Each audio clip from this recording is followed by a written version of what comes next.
Halo semua. Pada kesempatan kali ini, saya akan membahas mengenai miskonsepsi IPA di sekolah dasar. Nah, kita punya 3 pembahasan nih. Yang pertama ada miskonsepsi, yang kedua ada pembelajaran konsep IPA, dan yang terakhir ada cara mengatasi miskonsepsi pembelajaran IPA. Langsung saja, pada slide pertama ini kita akan membahas mengenai miskonsepsi. Secara harfiah, kata miskonsepsi berasal dari kata konsep. Konsep adalah benda-benda, kejadian-kejadian, situasi-situasi, atau ciri-ciri yang memiliki ciri khas dan yang terwakilkan dalam setiap budaya oleh suatu tanda atau simbol. Kesalahan pahaman mengenai miskonsepsi sering dialami oleh guru maupun siswa. Kesalahpahaman di kelas saat mengajar juga jarang terjadi. Bicara soal miskonsepsi, tentu ada banyak faktor penyebabnya. Salah satunya mungkin perkembangan intelektual individu dari satu tahap ke tahap berikutnya.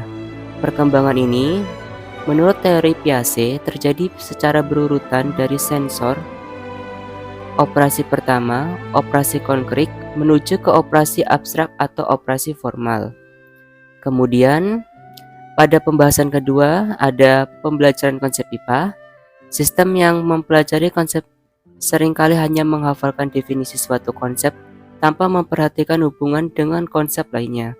Oleh karena itu, istilah baru tidak termaksud dalam jaringan istilah konsep yang sudah ada dalam pemahaman siswa, tetapi mengartikan istilah baru sebagai hubungan antar istilah, karena istilah berdiri sendiri tanpa hubungan dengan istilah lain. Pembelajaran konsep ilmiah dapat menyimpang dari dunia nyata dan biasanya diketahui oleh siswa. Sebagai contoh, konsep hambatan listrik dapat disajikan dalam praktik hubungan arus listrik dan tegangan. Ada beberapa cara pembelajaran IPA, antara lain pembelajaran teori kognitif, penggunaan analogi dalam pembelajaran, dan metode pembuktian atau demonstrasi. Kemudian pada pembahasan yang ketiga yaitu cara mengatasi miskonsepsi pembelajaran IPA. Kesalahpahaman yang dapat diperbaiki terkadang dapat muncul kembali dalam kondisi tertentu.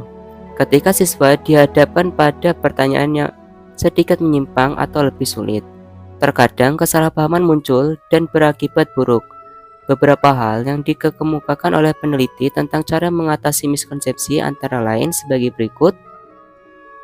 Yang pertama ada mengidentifikasi bias siswa. Apa yang ada di benak siswa sebelum kami mulai mengajar? Praduga apa yang terbentuk dalam pikiran siswa tentang pengalaman dan peristiwa yang akan dipelajari? Apa kerugian dari prasangka tersebut? Yang kedua, prasangka dapat diketahui dari literatur, tes diagnostik, dan observasi aktivitas siswa. Yang ketiga, merancang pengalaman belajar yang menyimpang dari prakonsepsi yang telah disiapkan dengan memperkuat konsep yang benar dan mengevaluasi konsep yang salah. Dan yang terakhir, yang keempat, tingkatkan soal latihan untuk membentuk dan memperkuat konsep baru. Demikian, terima kasih.